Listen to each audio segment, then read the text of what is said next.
സുഹൃത്തുക്കളെ, വീണ്ടും സ്വാഗതം. മനുഷ്യൻ ഭൂമിയിൽ ജനിക്കുന്നതിന് മുമ്പ്, ആദാം കണ്ണു തുറക്കുന്നതിന് മുമ്പ് ഭൂമിയിൽ ഒരു മനുഷ്യന്റെ ശ്വാസം പോലും ഉണ്ടായിരുന്നില്ലാത്ത കാലത്ത് ഒരു സംഭവം നടന്നിരുന്നു. അത് ഭൂമിയിൽ നടന്നതല്ല, സ്വർഗത്തിലായിരുന്നു. അവിടെ രോഗമില്ലായിരുന്നു, മരണമില്ലായിരുന്നു, ദുഃഖമില്ലായിരുന്നു, ഭയമില്ലായിരുന്നു. ദൈവത്തിന്റെ സന്നിധിയിൽ മഹത്വവും ആരാധനയും മാത്രം. പക്ഷേ ഒരു പരിപൂർണമായ സ്വർഗത്തിൽ പോലും ഒരു ചിന്ത ജനിച്ചു. ആദ്യം ആരും ശ്രദ്ധിക്കാത്ത ഒരു ചിന്ത. പക്ഷെ ആ ചിന്ത വളർന്നു. അത് ആഗ്രഹമായി മാറി. ആഗ്രഹം അഹങ്കാരമായി മാറി. അവസാനം അഹങ്കാരം കലാപമായി മാറി. ഒരു സൃഷ്ടി തന്റെ സൃഷ്ടാവിന്റെ സിംഹാസനത്തെ നോക്കി അവൻ ചോദിച്ചു, എന്തുകൊണ്ട് ഞാനല്ല? അത് മനുഷ്യന്റെ ആദി പാപമല്ലായിരുന്നു. സൃഷ്ടിയിൽ പാപത്തിന്റെ ആദി വിത്ത് എങ്ങനെ വളർന്നു എന്നതിന്റെ കഥയായിരുന്നു അത്.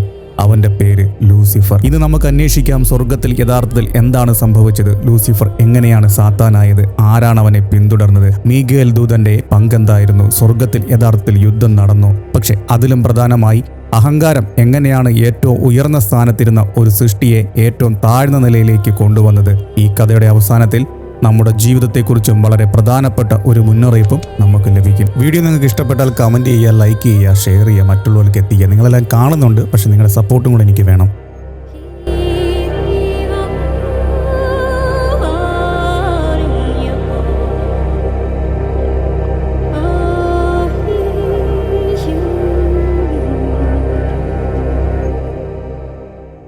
മനുഷ്യചരിത്രം തുടങ്ങുന്നതിന് മുമ്പ് ബൈബിൾ നമ്മളെ മറ്റൊരു യാഥാർത്ഥ്യത്തിലേക്ക് കൊണ്ടുപോകുന്നു. സ്വർഗീയ ലോകം, ദൈവത്തിന്റെ സന്നിധി. അവിടെ ദൈവത്തെ ആരാധിക്കുന്ന അനേകം സ്വർഗീയ ജീവികളെക്കുറിച്ച് തിരുവെഴുത്തുകൾ സംസാരിക്കുന്നു. ദൈവത്തിന്റെ സന്നിധിയിൽ സേവിക്കുന്ന അനേകം സ്വർഗീയ സൈന്യങ്ങൾ. അവിടെയെല്ലാം ദൈവത്തിന്റെ അധികാരത്തിന് കീഴിലായിരുന്നു. ആരാധന, ക്രമം, വിശുദ്ധി, സമാധാനം. എന്നാൽ ആ സമാധാനത്തിന്റെ നടുവിൽ ഒരു ദിവസം ഒരു മാറ്റം ആരംഭിച്ചു. ബൈബിളിലെ ചില ഭാഗങ്ങളിൽ ഒരു മഹത്തായ സ്വർഗീയ സൃഷ്ടിയുടെ ചിത്രീകരണമായി പല ക്രിസ്തീയ വ്യാഖ്യാനങ്ങളിലും കാണപ്പെടുന്നു. യെഹെസ്കേൽ 28 പൂർണ്ണതയുടെ മുദ്ര എന്ന രീതിയിലുള്ള ഭാഷ ഉപയോഗിക്കുന്നു. സൗന്ദര്യം, ജ്ഞാനം, മഹത്വം, വിലയേറിയ കല്ലുകളുടെ അലങ്കാരം, ദൈവത്തിന്റെ വിശുദ്ധ പർവ്വതത്തിൽ നടന്നവൻ എന്ന ചിത്രീകരണം. പിന്നീട് യെശയ്യാവ് 14 പ്രഭാതപുത്ര, നീ എങ്ങനെ ആകാശത്തിൽ നിന്ന് വീണു എന്ന വാക്കുകളും കാണാം. പാരമ്പര്യ ക്രിസ്തീയ വ്യാഖ്യാനത്തിൽ ഈ ഭാഗങ്ങൾ ലൂസിഫറിന്റെ വീഴ്ചയുമായി ബന്ധപ്പെടുത്തി കാണുന്നു. പക്ഷേ ഒരു കാര്യം ശ്രദ്ധിക്കണം, ബൈബിൾ ലൂസിഫറിന്റെ വീഴ്ചയുടെ മുഴുവൻ കഥ ഒരു തുടർച്ചയായ ചരിത്ര കഥയായി നൽകുന്നില്ല. വ്യത്യസ്ത തിരുവെഴുത്ത് ഭാഗങ്ങളിൽ നിന്നുള്ള സൂചനകളെ അടിസ്ഥാനമാക്കി ക്രിസ്തീയ പാരമ്പര്യം ഈ ചിത്രം രൂപപ്പെടുത്തിയതാണ്. ലൂസിഫർ സുന്ദരനായിരുന്നുവെങ്കിലും അത് പാപമല്ല. അവന് ജ്ഞാനം ഉണ്ടായിരുന്നുവെങ്കിലും അത് പാപമല്ല. അവന് അധികാരം ലഭിച്ചിരുന്നെങ്കിൽ അതും പാപമല്ല. പ്രശ്നം അവൻ അനുഗ്രഹങ്ങളെ എങ്ങനെ കണ്ടു എന്നായിരുന്നു. അവന് ലഭിച്ച മഹത്വം അവൻ ആരിൽ നിന്നാണ് ലഭിച്ചതെന്ന് മറന്നു. ദൈവത്തെ പ്രതിഫലിപ്പിക്കേണ്ട മഹത്വം അവൻ സ്വന്തമാക്കാൻ ആഗ്രഹിച്ചു. ഇതാണ് അഹങ്കാരത്തിന്റെ അപകടം. ആദ്യം മനുഷ്യൻ പറയുന്നത്, ദൈവം എനിക്ക് അനുഗ്രഹം തന്നു, പിന്നീട് എനിക്ക് കഴിവുണ്ട്, പിന്നീട് എനിക്ക് മറ്റുള്ളവരെക്കാൾ കഴിവുണ്ട്. അവസാനം മനുഷ്യൻ പറയുന്നത്, എനിക്ക് ആരുടെയും ആവശ്യമില്ല. അവിടെയാണ് വീഴ്ച തുടങ്ങുന്നത്. യെശയ്യാവ് 14 വളരെ ശക്തമായ ചില വാക്കുകൾ കാണാം. അവിടെ ഉയരത്തിലേക്ക് കയറാനുള്ള ആഗ്രഹം, സിംഹാസനമായി ബന്ധപ്പെട്ട ആഗ്രഹം, ഞാൻ ഉയരും എന്ന രീതിയിലുള്ള ഭാഷ. ക്രിസ്തീയ വ്യാഖ്യാനത്തിൽ ഇതിനെ ലൂസിഫറിന്റെ അഹങ്കാരമായി ബന്ധപ്പെടുത്തുന്നു. ശ്രദ്ധിക്കൂ, കലാപം ആദ്യം പുറത്തല്ല നടന്നത്, അത് ആദ്യം ഹൃദയത്തിൽ നടന്നു. ഒരു ചിന്ത, ഒരു ആഗ്രഹം, ഒരു തെറ്റായ കാഴ്ചപ്പാട്. ദൈവം തന്നത് മതി എന്നതിന് പകരം ഇനിയും എനിക്ക് വേണം എന്നുള്ള ചിന്ത. ഇതാണ് അപകടം.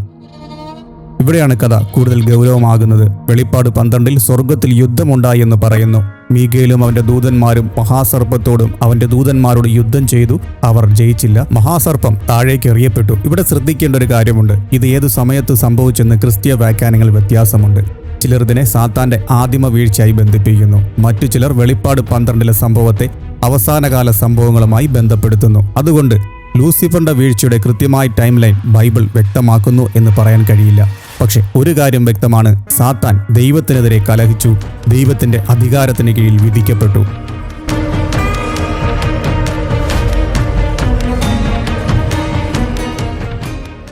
ഈ കഥയിൽ മറ്റൊരു പേര് നമ്മൾ കാണുന്നു, മീഖേൽ. ദാനിയേലിന്റെ പുസ്തകത്തിൽ മീഖേലിനെ പ്രധാന പ്രഭുക്കന്മാരിൽ ഒരുവനെന്നും ദൈവജനത്തിന് വേണ്ടി നിൽക്കുന്ന മഹാപ്രഭുവായും കാണുന്നു. പിന്നീട് യൂദാലേഖനത്തിൽ വളരെ വിചിത്രമായൊരു സംഭവം കാണാം. മീഖേൽ പിശാചുമായി തർക്കിക്കുമ്പോൾ പോലും സ്വന്തം അധികാരത്തിൽ സംസാരിച്ചില്ല. അവൻ പറഞ്ഞത്, കർത്താവ് നിന്നെ ശാസിക്കട്ടെ. ഇത് വളരെ പ്രധാനപ്പെട്ടതാണ്. മീഖേൽ ശക്തനായ ഒരു സ്വർഗീയ ദൂതനാണ്, പക്ഷേ അവൻ ദൈവമല്ല. അവന്റെ ശക്തി അവന്റേതല്ല, അവന്റെ അധികാരം ദൈവത്തിൽ നിന്നാണ്. ഇത് മനസ്സിലാക്കാൻ ഒരു പുരാതന ഗ്രന്ഥത്തിൽ കൂടെ നോക്കാം. ഹാനോക്കിന്റെ പുസ്തകത്തിൽ മീഖേലിനെ പ്രധാനപ്പെട്ട വിശുദ്ധ ദൂതന്മാരിൽ ഒരാളായി കാണിക്കുന്നു. അവിടെ ദൈവത്തിനെതിരെ കലഹിച്ച് വീണ ദൂതന്മാരുടെ കാര്യത്തിലും മീഗേൽ ഒരു പ്രത്യേക ദൗത്യം നൽകുന്നതായി കാണാം. അതേസമയം ചാവുകടൽ ചുരുളുകളിൽ കണ്ടെത്തിയ യുദ്ധച്ചുരുൾ എന്ന പുരാതന രേഖയിൽ വെളിച്ചത്തിന്റെ ശക്തികളും ഇരുട്ടിന്റെ ശക്തികളും തമ്മിൽ ഒരു വലിയ അവസാന പോരാട്ടത്തിന്റെ ചിത്രം കാണാം. അവിടെ വീണ്ടും മീഗേലിന്റെ പേര് ഉയർന്നു വരുന്നു. ഇവയെല്ലാം ചേർത്ത് നോക്കുമ്പോൾ ഒരു വലിയ വ്യത്യാസം കാണാം. ലൂസിഫർ അധികാരം സ്വന്തമാക്കാൻ ആഗ്രഹിച്ചു, എന്നാൽ മീഗേൽ ലഭിച്ച അധികാരം ദൈവത്തിന്റെ കൽപ്പനയ്ക്കായി ഉപയോഗിച്ചു. ലൂസിഫർ സിംഹാസനത്തിലേക്ക് നോക്കി, മീഗേൽ സിംഹാസനത്തിൽ ഇരിക്കുന്ന ദൈവത്തിങ്കിലേക്ക് നോക്കി. അതുകൊണ്ട് ഈ കഥ നമ്മോടൊരു ചോദ്യം ചോദിക്കുന്നു: ദൈവം തനിക്ക് നൽകിയ കഴിവും അനുഗ്രഹവും നീ നിന്റെ മഹത്വത്തിനാണോ ഉപയോഗിക്കുന്നത്, അതോ ദൈവത്തിന്റെ മഹത്വത്തിനാണോ? ഒരിക്കൽ ദൈവത്തിന്റെ സന്നിധിയിൽ സേവിച്ചിരുന്നവൻ ഇപ്പോൾ ദൈവത്തിന്റെ ശത്രുവായി. ഒരിക്കൽ പ്രകാശവുമായി ബന്ധപ്പെട്ടിരുന്നവൻ ഇപ്പോൾ വഞ്ചനയുടെ പ്രതീകമായി. ഒരിക്കൽ ദൈവത്തെ മഹത്വപ്പെടുത്തേണ്ടവൻ ഇപ്പോൾ മനുഷ്യരെ ദൈവത്തിൽ നിന്ന് അകറ്റാൻ ശ്രമിക്കുന്നവനായി. പേരുമാറി, പങ്കുമാറി, സ്വഭാവം മാറി, എന്നാൽ ദൈവത്തിന്റെ സിംഹാസനം മാറിയില്ല. ഇതാണ് കഥയുടെ ഏറ്റവും ശക്തമായ ഭാഗം. ലൂസിഫർ കലഹിച്ചു, പക്ഷേ ദൈവത്തിന്റെ സിംഹാസനം ഒരിക്കലും കുലുങ്ങിയില്ല. സാത്താനെക്കുറിച്ച് ബൈബിൾ നമുക്കൊരു പ്രധാന മുന്നറിയിപ്പ് നൽകുന്നു. അവൻ വെറും ശക്തിയുള്ള ശത്രു മാത്രമല്ല, അവൻ വഞ്ചകനാണ്. യേശു യോഹന്നാൻ 8:44 അവനെ കള്ളത്തിന്റെയും കള്ളത്തിന്റെ പിതാവിന്റെയും ബന്ധത്തിൽ വിവരിക്കുന്നു. അതുകൊണ്ട് സാത്താന്റെ ഏറ്റവും അപകടകരമായ ആയുധം എല്ലായ്പ്പോഴും ഭയപ്പെടുത്തലായിരിക്കണമെന്നില്ല, ചിലപ്പോൾ ഒരു ചെറിയ നുണയായിരിക്കും. സ്വർഗത്തിലെ കലാപത്തിനു ശേഷം ഒരു പുതിയ വേദി അവന്റെ മുമ്പിൽ ഉണ്ടായിരുന്ന ഭൂമി, ദൈവം സൃഷ്ടിക്കാനിരിക്കുന്ന ഒരു ലോകം. അവിടെ മനുഷ്യർ ഉണ്ടാകും. ദൈവത്തിന്റെ സ്വരൂപത്തിൽ സൃഷ്ടിക്കപ്പെട്ട മനുഷ്യൻ. അവന് ദൈവവുമായി ബന്ധമുണ്ടാകും. ദൈവം നൽകിയ അധികാരവും ഉത്തരവാദിത്വവും ഉണ്ടായിരിക്കും. അപ്പോൾ ശത്രുവിന്റെ ശ്രദ്ധ മനുഷ്യനിലേക്ക് തിരിഞ്ഞു. എന്തുകൊണ്ട്? കാരണം ദൈവത്തിനെതിരായ കലാപത്തിന്റെ അടുത്ത ലക്ഷ്യം ദൈവത്തിന്റെ സൃഷ്ടിയായിരുന്നു. പിന്നീട് ഉൽപ്പത്തി 3 നമ്മളൊരു സർപ്പത്തെ കാണുന്നു. അത് ഹവ്വയോട് സംസാരിക്കുന്നു, ഒരു ചോദ്യം ചോദിക്കുന്നു: ദൈവം വാസ്തവമായി പറഞ്ഞുവോ? ശ്രദ്ധിച്ചോ, സാത്താന്റെ ആദ്യ ആക്രമണം ഒരു വാളായിരുന്നില്ല, ഒരു ചോദ്യമായിരുന്നു. ദൈവത്തിന്റെ വചനത്തെക്കുറിച്ച് സംശയമുണ്ടാക്കുന്ന ഒരു ചോദ്യം. ദൈവം പറഞ്ഞത് ശരിയാണോ? അവിടെ നിന്നാണ് മനുഷ്യന്റെ വീഴ്ചയിലേക്കുള്ള വഴി തുറക്കുന്നത്. അതുകൊണ്ട് സ്വർഗത്തിലെ കലാപവും ഏതല്ല പ്രലോഭനവും തമ്മിൽ ഒരു സാമ്യം കാണാം. രണ്ടിടത്തും പ്രശ്നത്തിന്റെ കേന്ദ്രത്തിൽ ദൈവത്തിന്റെ വചനത്തോടുള്ള അനുസരണക്കേടാണ്. ലൂസിഫർ വീണത് അവന് കുറവുണ്ടായിരുന്നതുകൊണ്ടല്ല, അവന് ലഭിച്ചതെല്ലാം മതിയാകാതെ പോയതിനാലാണ്. അവൻ ദൈവത്തിന്റെ മഹത്വം പ്രതിഫലിപ്പിക്കേണ്ടവനായിരുന്നു. പക്ഷേ അവൻ ആ മഹത്വം സ്വന്തമാക്കാൻ ആഗ്രഹിച്ചു. അവൻ സൃഷ്ടാവിനേക്കാൾ മുകളിലേക്ക് ഉയരാൻ ശ്രമിച്ചു. പക്ഷേ സൃഷ്ടിക്ക് സൃഷ്ടാവിന്റെ സിംഹാസനം ഒരിക്കലും സ്വന്തമാക്കാൻ കഴിയില്ല. അങ്ങനെ സ്വർഗത്തിലെ മഹത്തായ ഒരു സൃഷ്ടി സാത്താനായി മാറി.